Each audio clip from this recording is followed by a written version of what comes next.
Jadi camkan, siapapun dapat memperoleh ketakwaan, tidak harus dengan kekayaan, tidak harus dengan pangkat jabatan, tidak harus dengan asal keturunan dari keturunan bangsawan. Semua berhak. Inilah hebatnya agama Islam yang menusuk keadilan.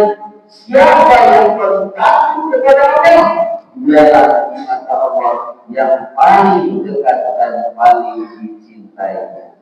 Maka Allah menjadi wa man yattaqillaha yaj'al lahu makhraja wa yarzuqhu min haitsu la yahtasib. Dan siapa yang bertakwa kepada Allah, maka niscaya Allah akan memberikan jalan keluar baginya, jalan keluar dari kesulitan, jalan keluar dari berbagai macam problema yang dihadapinya, dan dari jalan yang tidak diduga Allah memberikan rezeki. Yang kedua, yang dapat dinamakan hamba-hamba Allah adalah al-qawlu bil haqq bil ridha, yaitu berkata tentang kebenaran dalam keadaan ridha maupun dalam keadaan marah.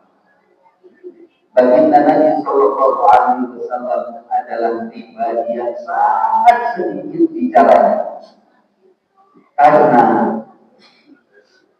bicara kadang-kadang dapat menjerumuskan seseorang. Maka Nabi bersabda, "Man kana yu'minu billahi wal yawmil akhir, falyaqul khairan aw liyasmut." Barang siapa yang beriman pada Allah dan kepada hari kiamat yang akan datang, maka dia hendaknya berkata yang benar atau diam. Masyaallah muslimin yang dimuliakan Allah Subhanahu wa taala. Betapa banyak orang yang tergelincir karena kesalahan lidahnya, karena keselak lidahnya. Allah Ta'ala mengatakan salamatul insan fi hifdzil lisan. Keselamatan manusia ini terdapat di dalam menjaga lisannya.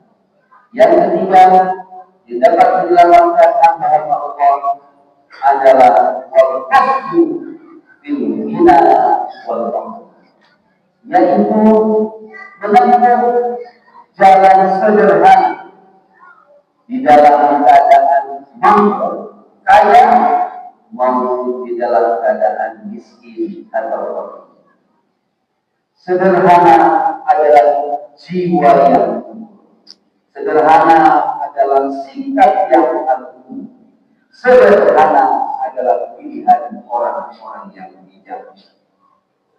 Bukan berarti sederhana itu miskin, bukan berarti sederhana itu menyengsarakan diri, tetapi sederhana itu tahu bagaimana menempatkan diri, bagaimana menempatkan kebutuhan di atas keinginan. Tentunya semua ingin enak, tentunya semuanya ingin dapat rezeki dengan tidak bersusah payah. Tentunya semua ingin ini dan itu, tapi dapatkah kita memprioritaskan mana kebutuhan yang paling pokok daripada keinginan-keinginan? Banyak hal yang akan menjerumuskan manusia karena gaya pola hidup yang mengikuti gaya hidup orang lain. Biasanya apabila mendapatkan jabatan baru dilantik menjadi pejabat, maka cepat berubah pola hidupnya, pola hidup yang tadinya tidak pakai jam tangan, maka mendadak membeli jam tangan. Biasanya jam tangannya yang ratusan ribu mendadak menjadi ratusan seperti bahkan ada yang lebih dari itu sampai miliar rupiah. Sederhana adalah sikap bersahaja dari hamba-hamba Allah, di mana dia tahu bahwasanya apa yang menjadi rezekinya adalah yang telah masuk ke dalam mulut dan tenggorokan. Hanya itu. Ada yang belum adalah pasti belum tentu menjadi rezeki. Wa amal muhlika, ada tiga hal yang akan mencelakakan dan menjerumuskan hamba Allah. Yang pertama adalah hawa nafsu yang selalu diikuti.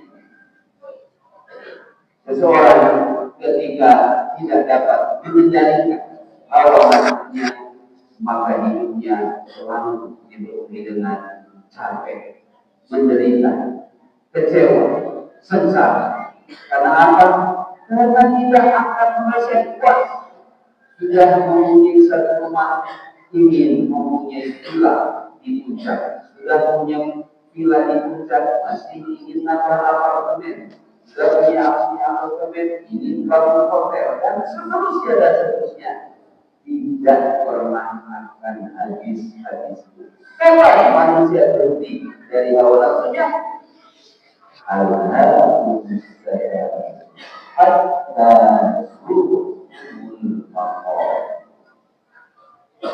Sampai kamu sekalian masuk ke dalam yang panas, yang kurang, dan diurut dengan tangan baru berhenti dari hawa.